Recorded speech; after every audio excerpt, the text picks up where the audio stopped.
Bonjour les athlètes, ici c'est Pierre Zwartman et ici c'est un autre vidéo, épisode 003 pour vous aider un peu à passer à travers justement des différentes applications qu'on voit. Puis on va parler encore de Training Peaks aujourd'hui.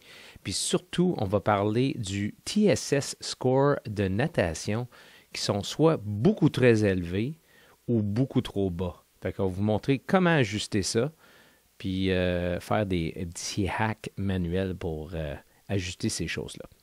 Donc, on va sortir de là et on va regarder Marie-Christine Fortin ici qui a un TSS score de 299 à la natation.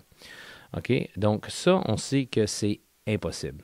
OK? Un des affaires que vous pouvez faire immédiatement, vous allez enlever ici le 299. OK? Et vous enlevez le EF score aussi. Vous le deletez.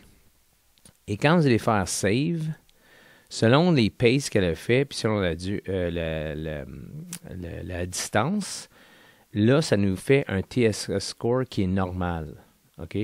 Donc, un 80% en EF, Efficiency, et aussi, ça, c'est Intensity Factor, puis aussi le 53 qui est un TSS score qui est normal. Pourquoi le TSS score, c'est important? C'est parce qu'il y a des ajustements qui se font ici. À droite complètement de l'écran, là, en dessous de fatigue puis de fitness. Ces scores-là, c'est des scores quand même assez importants. Fait que si on commence à loader beaucoup de choses de notre montre directement dans Training Peaks, ça va nous donner un indice de fatigue puis un indice de fitness. Et aussi un indice de forme. Dans le fond, qu'est-ce qu'on veut? C'est qu'on ne veut pas que la fatigue soit tout le temps très, très, très élevée par rapport au fitness. C'est pour ça qu'on a des semaines de récupération. On parlera de ça dans une autre vidéo, mais aujourd'hui, justement, si on a des scores qui sont complètement pas de bon sens, bien là, ça va affecter énormément ce chiffre-là. Puis là, le coach, il ne sera pas capable de savoir qu'est-ce qui se passe. Là, on va regarder justement comment rentrer nos threshold speed pour la natation, parce que ça, si vous n'avez pas de threshold speed pour la natation, on va sortir de là, on va aller chercher quelqu'un d'autre. Ça ne sera pas long.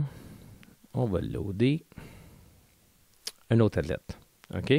Dans le fond, on va aller chercher les zones de Maxime Allard. OK? Moi, je l'ai ajusté tantôt, mais on va l'enlever dans Speed ici. Threshold Speed, on a fait des choses pour justement la course à pied la dernière fois. Et aussi, vous pouvez ajouter. Fait que là, si je remove ça. OK. Et là, vous allez voir, en dessous du, justement, le Speed and Pace, ici, on a mis un value pour le threshold de la course à pied. Vous pouvez, dans cette section-là, ajouter un sport. Donc là, on voit Swim. Vous pouvez ajouter plein de différents sports. Mais pour nous, dans notre cas, on veut ajouter le threshold speed pour le swim. Fait que là, on fait add ici. Là, vous voyez un threshold value, speed and pace. Dans le fond, qu'est-ce qu'on veut savoir, c'est à peu près le pace que vous êtes capable de garder pour, exemple, un 10 fois 100 mètres avec un petit 15 secondes entre chaque. Ça pourrait être une indication. Un 1000 mètres de suite, un 2000 mètres de suite pour des nageurs plus rapides. Enfin, un effort d'à peu près 20 minutes à un maximum de 45 minutes, je dirais, pour la natation. Trop long, le speed va être beaucoup trop lent, puis les entraînements ne seront pas bien scorés en fatigue. Maxime Allard, il est capable de tenir pour des 1000 mètres, puis pour des 2000 mètres, à peu près 1 minute 30 par 100 mètres. Fait qu'on met 1 minute 30 par 100 mètres. Ici, il nous demande de choisir une sorte. Soit Threshold Speed, Distance Time ou CTS Field Test. Moi, je choisis Threshold Speed parce que c'est la vitesse qu'on est capable de garder pour un temps soutenu. Entre 20 minutes, je dirais un maximum de 45 minutes. Et on choisit la façon qu'on va utiliser. Ici, c'est le 80-20 Swimming qu'on choisit. Et on fait un petit Calculate.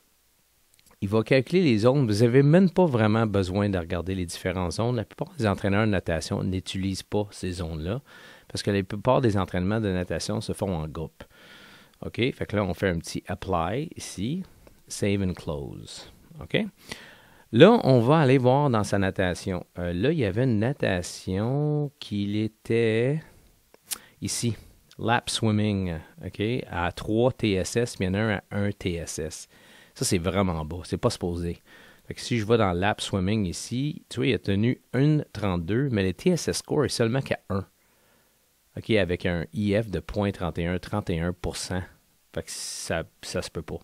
Fait que qu'est-ce qu'on va faire? C'est qu'on va faire un reset. On va enlever le 1 ici et on va enlever le 0,31. On va faire un save et le vrai score de sa notation va apparaître. Bon, là, il y a une affaire que vous faites souvent, les nageurs, surtout les triathlètes, vous pesez sur votre montre souvent durant l'entraînement.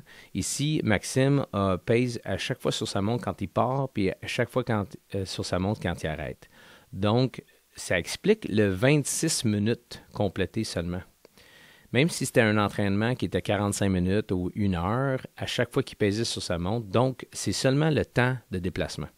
Fait que des fois, vous allez avoir un exemple, vous allez avoir du jaune ou du orange sur l'entraînement. C'est un entraînement de quand même 45 minutes ici que Maxime a fait.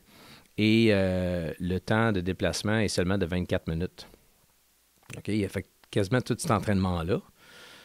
Donc 1450 mètres que lui a fait, en un déplacement de 1 minute 41 de 100 mètres. Mais le temps complété est seulement de 24 minutes. Donc, ça fait un entraînement qui est jaune. C'est pas grave, mais c'est quand même l'explication. Si vous partez votre montre puis vous ne touchez quasiment pas à votre montre tout au long de l'entraînement, ça va faire des average speed. Puis le TSS score va être quand même révélateur. Donc, c'est tout pour aujourd'hui pour justement cette vidéo-là. Fait que justement, rentrez votre speed and pace dans votre Training Peaks et à partir de ce moment-là, tous les entraînements qui vont loader dans votre Training Peaks devraient être corrects en TSS score, puis ça va bien affecter votre fatigue, votre fitness puis votre forme. All right. Ciao!